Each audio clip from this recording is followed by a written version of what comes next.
মানুষের কথা বলার ধরন, বলন, চলন অনেক কিছু দেখেই মানুষের ব্যক্তিত্ব চিন্তা করা যায়। কেমন ব্যক্তিত্বের সে, কেমন চরিত্রের সে। আবার অনেক সময় এই কলম ধরা থেকেও বোঝা যায় মানুষের ব্যক্তিত্ব কেমন। যেমন কেউ কলম শক্ত করে ধরে, কেউ কলম হালকা করে ধরে। এই দুই দলে ভাগ করে নিতে পারি আগে বোঝার জন্য যে মানুষটা কেমন হতে পারে। প্রথম দলকে বলতে পারি কলম শক্ত করে ধরা দল, এবং এরা খুব ইমোশনাল হয়, খুব ক্রিয়েটিভ মাইন্ডের হয়, এরা খুব অ্যাট্রাকটিভও হয়। এরা ছোটোখাটো অনেক বিষয়গুলো নিয়ে খুব চিন্তা করে ছোটোখাটো এদের জীবনে যাই ঘটুক না কেন, এরা খুব ডিটেল চিন্তা করে, যার কারণে বেসিক্যালি এদের মধ্যে ওভার থিঙ্কার ব্যাপারটা চলে আসে। এবং এই ধরনের লোকেরা মানুষকে নিয়ে অনেক ভাবে। মানুষ কি ভাবলো না ভাবলো, মানুষ কি করলো না করলো, এইসব তাদের খুব মাথা ব্যথা।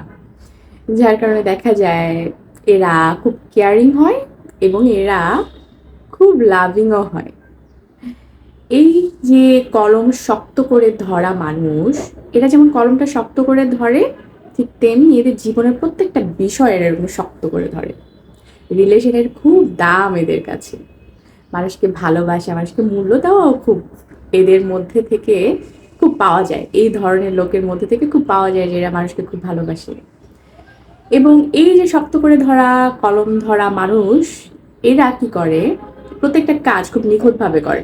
সেটা আপনার যত সময়ই লাগুক না কেন, কোনো কাজ যদি আপনি ওনাকে দেন, এই ধরনের কলম শক্ত করে ধরা মানুষদের খুব নিখুঁতভাবে, খুব পারফেকশনে একটা কাজ এরা আপনাকে করে দেবে।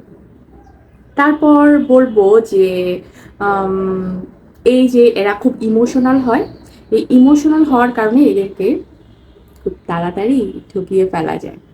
বুঝতে পেরেছেন? এবং এই যে শক্ত করে ধরা কলম তো শেষ, এখন আসি যারা হালকাভাবে কলমগুলোকে ধরে লেখালেখি করে। এরা খুব খুব একটা ইমোশনাল না হলেও খুব বেশি প্র্যাকটিক্যাল হয়, যার কারণে এদেরকে খুব একটা বোকা বানানো যায়। এরা চিন্তা ভাবনা করে কাজ করে।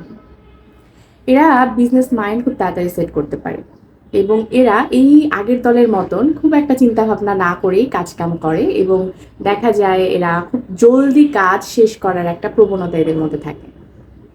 এরা হচ্ছে গিয়ে প্রবলেমের থেকে বেশি সলিউশন নিয়ে চিন্তা করে, তাড়াতাড়ি শেষ করে ফেলি কাজটাকে, তাড়াতাড়ি শেষ করে ফেলি, সেই কাজটা যেমনই হোক তাড়াতাড়ি শেষ হওয়া হলেই হলো।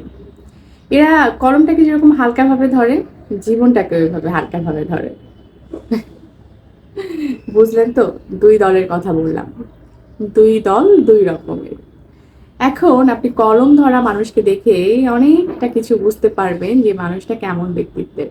বন্ধুত্ব করার আগে, তার সাথে কোনো সম্পর্কে যাওয়ার আগে চিন্তা করে যেতে পারবেন। কথাটা যদি ভালো লেগে থাকে অবশ্যই আমাকে একটা কমেন্ট করে জানিয়েন। আপনারা সবাই অনেক ভালো থেকেন। আমার এরকম ফানি ফানি কথা আপনাদের কেমন লাগে আমাকে আসলেই জানিয়েন। আমার জানতে হবে আসলে আমার ভিডিওগুলো আপনাদের কেমন লাগে। ভালো থেকেন সবাই। আল্লাহ হাফেজ।